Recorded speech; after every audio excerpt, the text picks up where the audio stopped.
আমি ডক্টর মৃণাল সেন খুবই শোকাহত এবং মর্মাহত। গত 18/11/2020 তারিখ বুধবার আমার বিলুনিয়া বাঁশপাড়া কলোনি নিজ বাসভবন থেকে আমি আমার ছোট ছেলে এবং আমার ধর্মপত্নী সহ সামনে বিলুনিয়া ফলস চৌমোহনী স্থিত আমার পিসির শ্রাদ্ধের অনুষ্ঠানে আমরা যাই। তখন বাড়িতে আমার বড় ছেলে উদয় সেন ছিল। তখন আমরা 1 ঘন্টা পরে যখন শ্রাদ্ধের অনুষ্ঠান শেষ হয়ে বাড়ি ফিরলাম, যাবার সময় আমরা দেখলাম যে উদয়ের সাথে কথা বললাম, খুব সুন্দরভাবে কথা বললো। ওনাকে বললাম, তুমি যেহেতু যাবে না, তুমি বাড়িতে থাকা, আমরা কিছুক্ষণের মধ্যে তোমার মামনি সহ ছোটো ভাই সহ আসছি, ঠিক আছে।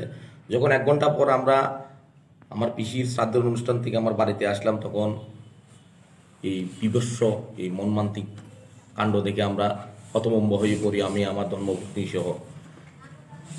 যে সিলিংয়ের যে পাখার মধ্যে যে ওনার মায়ের যে কাপড় দিয়ে ঝুলিয়ে রেখেছে, হ্যাঁ, সে কাপড়ের গোল আকৃতি যে চিহ্নটা, এটা 3-4টা মাথা, 5টা মাথা একসঙ্গে আরামসে ঢুকাতে পারবে।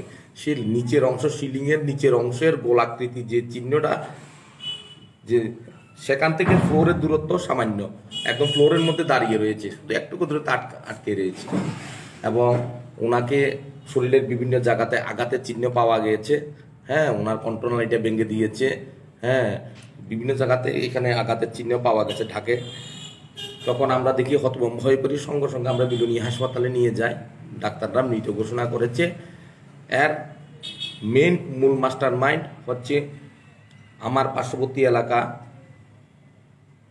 বছর দীর্ঘদিন ভাড়া থাকতে এখন বর্তমানে উনি বাড়ি করেছেন। ওনার নাম মূল আসামি বিপ্লব সাহা, নেশা সমাজের কুখ্যাত গাঁজা, কোরেক্স, ট্যাবলেট, হিরোইনের বিক্রেতা।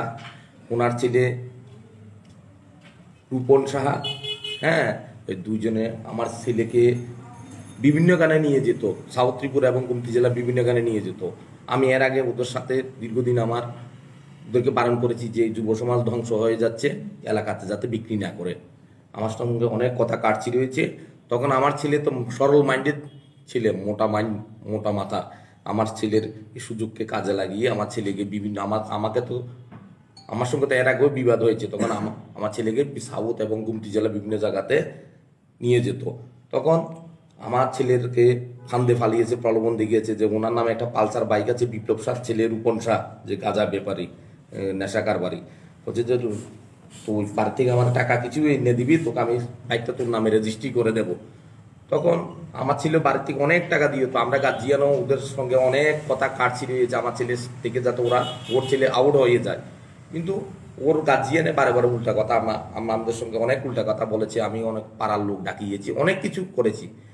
লাস্ট পর্যন্ত আমার ছেলে থেকে অনেক টাকা নিয়ে যাওয়ার পর, ঘটনার এই 20-25 দিন আগে সেই বিপ্লব সার ছেলে গাঁজার ব্যাপারে, ফরেক্স ব্যাপারে বিপ্লব সার ছেলে রূপম সার সঙ্গে আমার ছেলের কথা কাটাকাটি হয়। বলেছে যে তুই আমার ঘর থেকে অনেক টাকা নিয়েছস, তোর না বাইকটা আমার নামে রেজিস্ট্রি করে দেবে, আমাকে বিভিন্ন জায়গাতে ইউজ করেছস। হ্যাঁ, আমি তো আমার মা বাবার কথা শুনছি না। তখন আমি বুঝতে পারছি তুই আমাকে ইউজ করেছস আমার সরলতার সুযোগ নিয়ে। ওদের মধ্যে কথা কাটছি রয়েছে। তখন আমার ছেলে আমার ধর্মপত্নীকে, আমার মিসেসকে এসে সমস্ত বৃত্তান্ত বলল, ঘটনা বলল, যে তারা বিপ্লব শাহ এবং বিপ্লব শাহ ছেলে এবং এদের সাথে আরও 3-4 জন ছিল।